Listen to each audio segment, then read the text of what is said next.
Hi everyone and welcome back to All Things Creative, including resin, but this week there's not really any resin involved, unless you want there to be.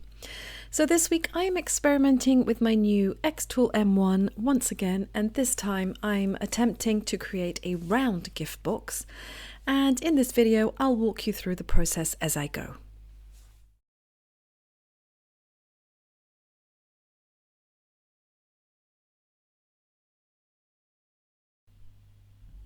So as always, I start by searching for some fun laser cut projects I can download from creativefabrica.com, and for a monthly subscription I can download limited resources, all commercial free usage, and straight away I can see that there are some fun lamps you can make for Halloween.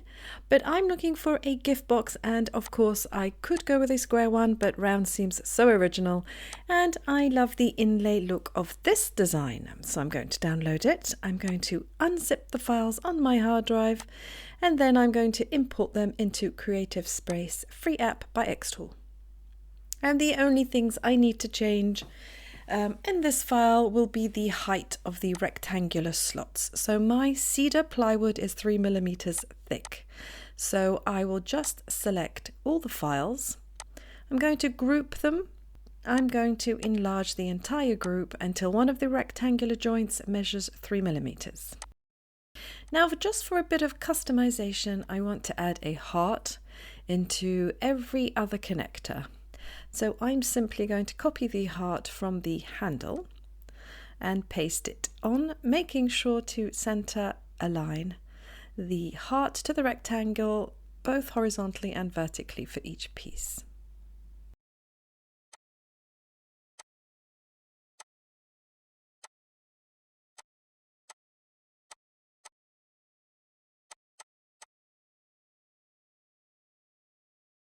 So I do have 3 other videos on how to set up the M1, and one on engraving and one on cutting.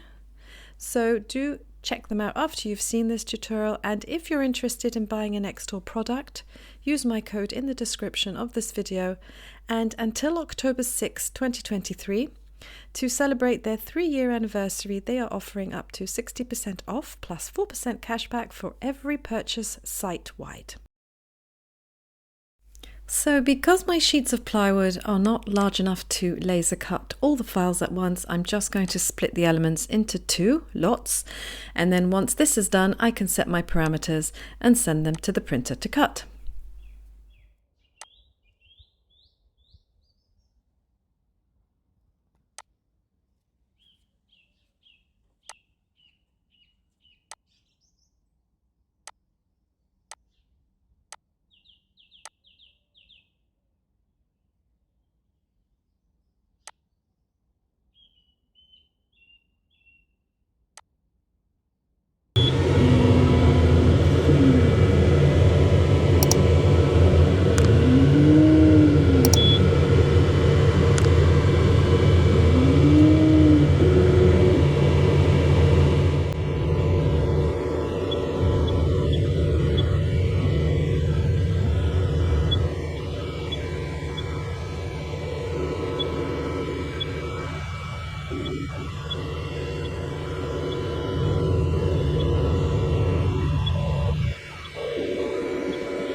Assembly isn't that hard, so once I've pushed all the pieces out of the plywood sheet, I'm just going to use some basic wood glue and glue them all up. And if you choose to make this box an inlay design, make sure you keep all of the cut pieces, don't throw anything out. You'll need these to paint later on and insert back in. But if you choose, you can also use some epoxy resin tinted with mica powder or tints specifically for tinting resin. And then using a pipette, you can create a beautiful inlay design. So I do have another video where I show you this method in detail. I'll leave the link for you to this video in the video description section under this video.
If you decide to keep the natural wood look, I would just sand the pieces down before gluing, just to get rid of any laser marks. And then all you have to do once assembled is to varnish it with wood varnish. But for this piece, I want to just lightly wash it with chalk paint. You can also use acrylic paint or gouache, and I'm going to equally paint all the little inlays separately on one side only, and my pro tip is not to paint the sides so that the pieces slot into place better.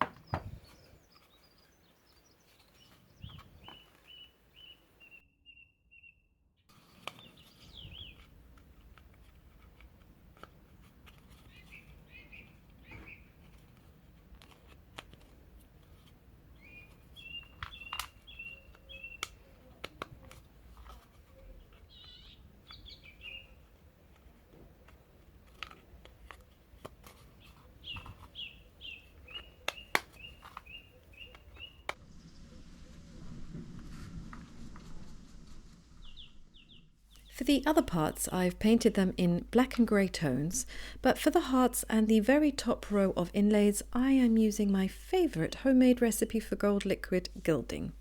And this is just simply a mix of fine gold pigment powder and a few drops of a good quality artist's gloss varnish. And then just using a paintbrush, I paint it on, and I'm going to let it dry for an hour or so, and then I can insert these into the box, a little bling, and it's done.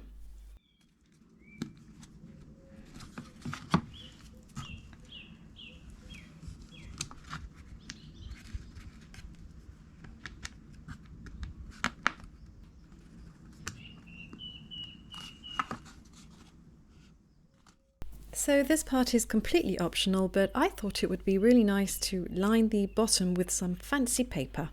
And ideally, if I had any felt in my stash, I would use that. But all I could find was some fancy sticky back paper and this piece of shiny faux leather.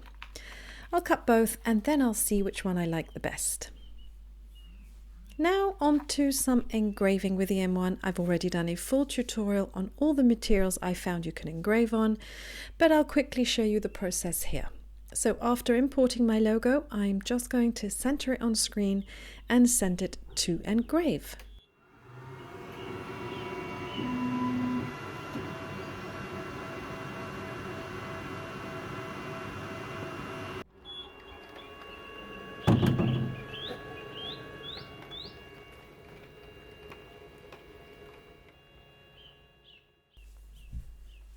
So that's it for the box. I really love the way it turned out, and since I had a little plywood left over, I've just downloaded a pretty lamp cut file from creativefabrica.com, and I've lasered this pretty tea light holder.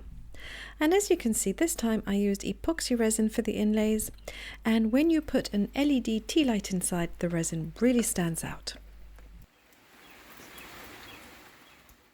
Hopefully you've enjoyed following me in the process of making this versatile round box. Let me know in the comments if you have a project in mind that you'd like to see me create.